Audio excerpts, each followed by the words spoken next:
Hello, my name is April Donaldson. For my process demonstration speech, I'm going to be sharing with you how you can create your own inspirational quote graphic that you can share on social media. We've all been scrolling on Facebook or Instagram, and maybe you've seen a funny meme or a quote or a scripture verse that's kind of set against a backdrop of nature, and maybe you've wondered how you can create something like that yourself. I'm going to show you how. There are a couple of different websites that you can use to create these kind of graphics. There's canva.com, there's picmonkey.com. Those are the two big ones that I have used. There are, I'm sure, hundreds of others that you can use. I'm going to be showing how you can use PicMonkey to create a graphic. So the first thing you need to do is have an idea in mind of what you want. Maybe it's a quote or a funny quote from a movie or an inspirational Bible verse. So I have an idea in mind of what I want to use. The wonderful thing about Canva and PicMonkey is that both websites allow you to access stock images within the actual platform itself, so you don't have to go Googling for stock images on top of what you're already trying to do. So on picmonkey.com, I'm going to click on Create New, and I'm going to click on Edit an Image from Stock Photos. And it's going to pull up stock photos from unsplash.com, which is a stock photo website. The Bible verse that I'm going to be using for my inspirational quote graphic is Psalm 19:1, which is the heavens declare the glory of God. So I'm looking for something that has to do with heavens and sky. I'm going to be using this graphic, which has soft purples and blues, which are the colors that I normally use in my own website design schemes. So I'm going to load the image up, and then I'm going to crop it to square. The reason I'm going to crop it to square is because Facebook and Instagram prefer those nice square graphics that you can pull up on mobile. So I'm going to click on crop. And then over here on the side where it allows me to change the proportions, I'm going to click square. It's nice. I don't have to try to make a square myself. Now I could put the square over here, but I'm going to put it over here where some of these darker clouds are, because I like the way it looks and I like that it pulls in the colors that I'm going to be using. I'm going to apply to crop the graphic, and then I'm going to add my text.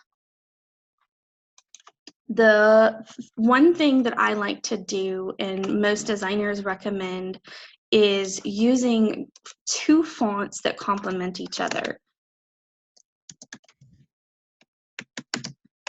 The two fonts that I like to use are Lotto and Great Vibes because they complement each other.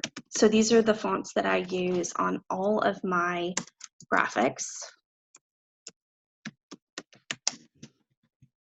Having set fonts and color schemes when you're starting a design business or a website really allows you to brand your content so that it all looks the same. It also cuts down on your time, because then you don't have to be sitting there looking at fonts for 20-30 minutes, going down the rabbit hole of fonting. I've done that many times, and once I finally found fonts that I really liked that went together, it really cut down on my time. So you can see recently used Lotto and Great Vibes. They're right there at the top. When you use programs like this on a regular basis, it does save your most used fonts and colors, which is very helpful, and again, cuts down on time. Great Vibes is a little bit of a smaller font than Lotto, so I'm going to make my second line of text bigger, because what I'm going for is a look of two separate lines that complement each other. So I'm going to drag these corners to make them bigger. And then I'm going to change the color. And again, I like to use colors that complement. I use the same colors on all of the graphics that I make to cut down on time and to brand everything so that it looks the same.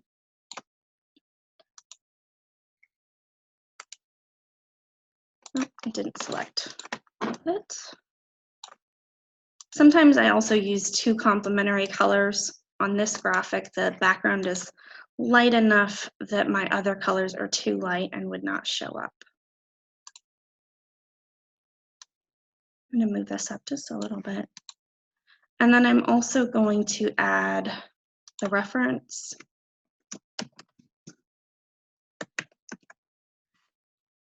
I'm going to make this a little bit smaller. I always like to give credit to either the scripture verse or the quote or the website that I'm using. Make it even a little bit smaller. And then I also like to put my information, my website or my Facebook page. I'm making this graphic for Facebook, so I'm going to add my Facebook information. And this is just a way of watermarking my things so that nobody can steal my graphics. And then anybody who sees it can also, if they feel like it, visit my Facebook page. And I'm going to also make this smaller as well. I'm going to move this to the bottom just by selecting it and dragging it. You see these red lines pop up. Websites like PicMonkey and Canva will have those red lines show up to help you center things. So that red line means that this text box is centered. And then finally, I'm going to save it. I'm going to save it to my desktop. You might see download, you might see export is another word that they might use, that you might just see save as well. PicMonkey uses the term download, so I'm going to download it. Download is JPEG or PNG. I really don't know the difference myself. That's one part of tech I am not really well versed in, so I'm just going to save it as PNG, which is what Canva recommends, which is the other design site I use. And I'm going to save it. And I'm just going to pull it up so you can see what it looks like outside of the design space. And there you go. So now I can take this image and I can share it on Facebook or Instagram, and I have a nice professional looking graphic. Thank you for watching, and I hope this was helpful.